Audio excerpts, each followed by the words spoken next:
Hey everyone, what's up from Pokemon Classics, reminding you that the classics never go out of style. Today we're breaking down the top 5 news stories in Pokemon, along with some of my own personal thoughts and commentaries on each one. That is my goal on this channel after all, is to keep you all informed whether it's the good, the bad, or the ugly. Also, as is tradition on this series, don't forget to stick around to the end of the video for my top 5 content recommendations. These are some of the absolute best videos of the month from any of the PokeTubers out there, and I'd highly encourage you to give each one a watch. Anyway, let's dive in with our first news story. For our first news story, let's talk about the new Pokemon Go set coming to the TCG this summer. With Pokemon Go originally making its debut in 2016, it was only a matter of time before Nintendo and Niantic teamed up for a Pokemon Go themed set of Pokemon cards. Personally, I'm extremely excited for this set. I can't help but assume that others out there are as well. Pokemon Go played a huge role in revitalizing the franchise and is probably the closest thing the world will ever experience to world peace. So far, a number of cards have been leaked, including the big 3, Blastoise, Charizard, and Venusaur making their appearances in both regular and Radiant forms. I've heard a lot of people criticize the Radiant artworks, but I kind of like their simplicity. They remind me of the vintage cards that I typically collect. Anyway, I also really like the Mewtwo, just levitating above the streets. It's intimidating, just as Mewtwo should be. There's also the really cool, though gimmicky Ditto card, which features a peelable sticker on other Pokemon, revealing a Ditto once removed. I know it's silly, but I kind of appreciate the creativity of such a card. Apparently, some Pokemon Go cards have already been discovered in Astral Radiance boxes, which begs the question of whether these inclusions are intentional or accidental. It seems like a pretty big oversight, so I'm inclined to believe that perhaps Pokemon is trying to intentionally build hype and promote more sales of Astral Radiance with this tactic, but who knows? For more Pokemon Go card reveals, check out Justin Basil's site for detailed photos and information. I'll go ahead and leave a link to it down in the description below. How can I help you? Howdy, I came to sell my Pokemon card. Next, let's turn our attention to the entertainment industry, with Pokemon cards featured once more on Pawn Stars. You've probably seen the original Pawn Stars segment featuring Gary, King Pokemon, and his massive Charizard collection. But this time, it was another pillar of the hobby, Charlie Herlocker, negotiating on national television. In this episode, posted to YouTube on April 26th, Charlie brought in an Error Ghastly card from the Evolution set, with both the front and back artworks mistakenly printed on the same side of the card. Apparently this card and several others like it were pulled from a theme deck, and I can honestly say that I have never seen a misprint quite like this one before. Fortunately for Charlie, he wasn't dealing with Rick, but with Chum-Li, a longtime Pokemon player and expert in pop cultural collectibles. After some back and forth, Chum-Li and Charlie were able to make a deal for this card, but I don't want to spoil all of the details for you. If you haven't seen this episode of Pawn Stars already, definitely go check it out on YouTube. It's always gratifying to see the nuances of Pokemon card collecting shared with a wider mainstream audience. Anyway, I'll go ahead and leave a link to the episode down in the description below. Speaking of Pawn Stars, a few weeks ago, I had the pleasure of hanging with Gary and Chum-Li at their Collecticon Pawn Stars booth in Dallas. This was an amazing experience, and I'm grateful for the opportunity to meet so many amazing collectors, players, and enthusiasts. I'll have a full recap video coming in the future, so be on the lookout. Anyway, Collecticon is now halfway through the 2022 tour schedule, with stops in Orlando, Dallas, and Charlotte concluded, and additional stops in Long Beach, Kansas City, and Denver still on the way. I really can't recommend it enough. With a weekend full of musical performances from Vanilla Ice and Jason Page, meet and greet opportunities with voice actors, artists, influencers, and celebrities, scheduled discussion panels, and countless booths of products, there was literally something for everyone here.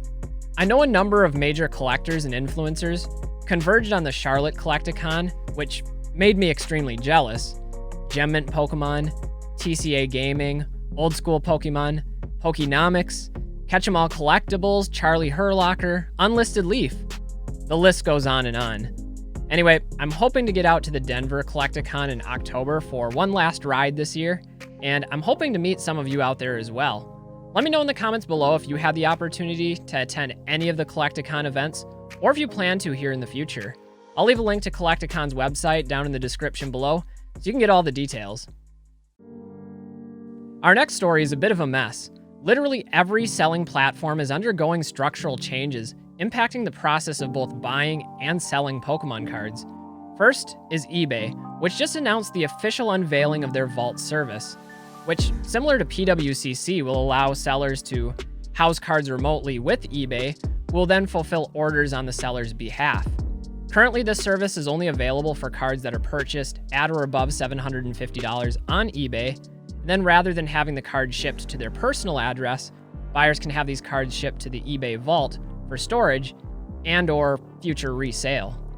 All signs seem to point to an expansion of this service in the near future, allowing users to submit directly to the Vault, but how that works and what the cost is remains to be seen. PWCC has also teamed up with CGC and CSG Grading to offer a raw submission service in which cards can be submitted to PWCC for grading and subsequent resale through the weekly auction service. The fee for this service is currently $20 per card, with the recommendation of submitting cards valued at least $100 to make it worthwhile. This seems like an intriguing option for those looking to capitalize on their lower end of the graded card market, with a quicker turnaround and faster liquidity. I've even heard rumors that PWCC is currently working on a similar arrangement with BGS in the future, but again, just speculation on my part. Lastly, there's Logan Paul's new site, Liquid Marketplace, serving the complete opposite end of the collectibles market. Designed with premier items in mind, Liquid Marketplace offers the opportunity to buy fractional shares of high-value items that would otherwise be unattainable to most collectors. Personally, this isn't really for me. As more of a traditional collector and something of a boomer if I'm being honest, I'd prefer to collect what I can afford and tangibly own. However, in a world of NFTs and cryptocurrencies, I guess I can understand how others might prefer an option like this.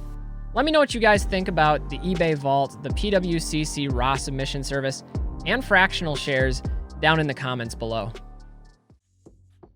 Finally, we'll wrap up our news with something fun and refreshing. In late 2021, Pokemon announced an illustration contest open to the public, with 3 lucky winners having their artwork featured on an official Pokemon promo card. Originally, the contest received 10,830 unique entries before being narrowed down to just 300 and later down to the top 100. The 3 final winners were actually just announced a day earlier of making this video, with the 2 runner-ups receiving $3,000 each and the grand prize winner taking home a cool $5,000. Of course, they all get the once-in-a-lifetime opportunity and bragging rights of designing an actual, real-life Pokemon card. You really can't put a price on that. Having browsed some of these artworks, I can't imagine how difficult it must have been to judge this competition, as many of these illustrations were not only visually stunning, but also incredibly creative, using a variety of different styles and mediums. Interestingly, the contest only included Bulbasaur, Charizard, Pikachu, Arcanine, Galarian Rapidash, Scizor, Greninja, and Cramorant. A slightly unexpected mix of Pokemon if you ask me. Anyway, I think contests like this are really cool, and one of the many unique things about Pokemon, promoting involvement from the fan base within. I've said it before, but the Pokemon community is such a diverse mix of ages, personalities, interests, and passions. That fact, I think, is clearly evidenced in these works of art. I certainly don't have the artistic talent myself to produce anything like these, but my personal favorites have to be this majestic-looking Arcanine, this Lisa Frank Pikachu, and then, of course, the laundromat Bulbasaur. He's getting the laundry done. Anyway, let me know what your favorites are down in the comments below.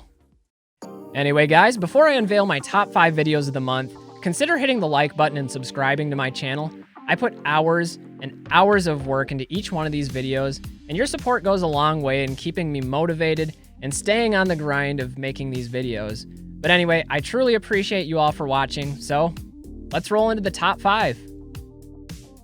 First, let's kick off the top 5 with a video from SMPratte on Rarity versus Scarcity. In this video, Scott makes the case for the market fundamentals of rarity and scarcity, a pretty standard take from his library of content. But what I like about this particular video, though, is that Scott does a great job acknowledging how rarity and scarcity exist to varying degrees in a variety of different submarkets, whether it's sealed, vintage, modern, promo cards, or trophy cards. Personally, I think this is an incredibly relevant topic in the hobby right now, and I like the fact that he addressed it in both a balanced yet nuanced manner. Definitely check this video out if you haven't seen it yet. Next, we'll shout out Mason of Cardinal Gaming, who recently opened a new gaming store and treated his YouTube audience to a tour of his new abode. As an avid collector and online seller, I always appreciate seeing the behind-the-scenes work that goes into operating a physical brick-and-mortar card store, and nobody does it better than Mason. He has a great variety of products and plenty of space for collectors and players to settle in for some fun. Also, I'd like to take this opportunity to congratulate Mason on hitting the 20,000 subscriber mark here on YouTube. That's a really great accomplishment. Anyway, definitely go show Mason some love and send him your congratulations as well. When to sell your Pokemon cards?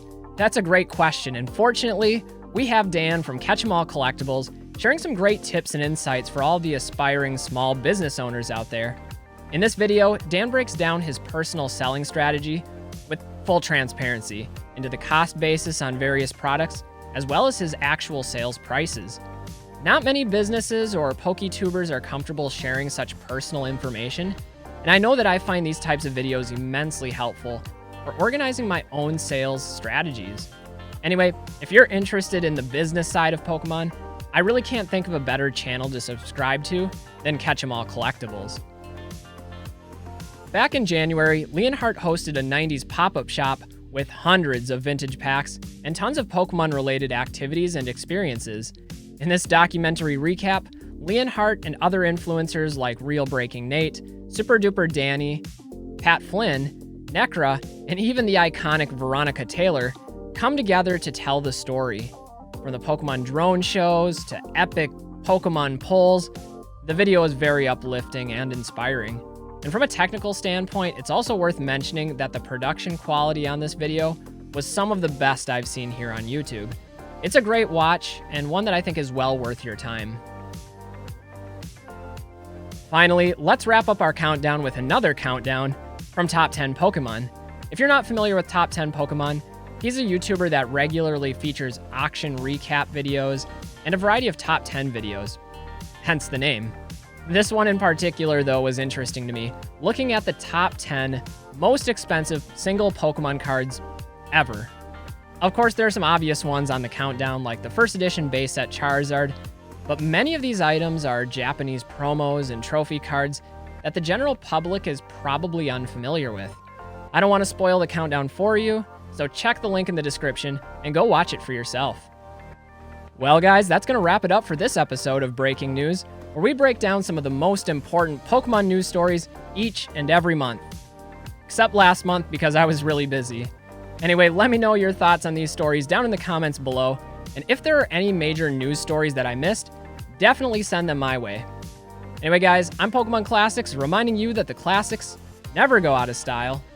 Thanks for spending your time with me, and we'll see y'all with the next video. Stay well, everybody.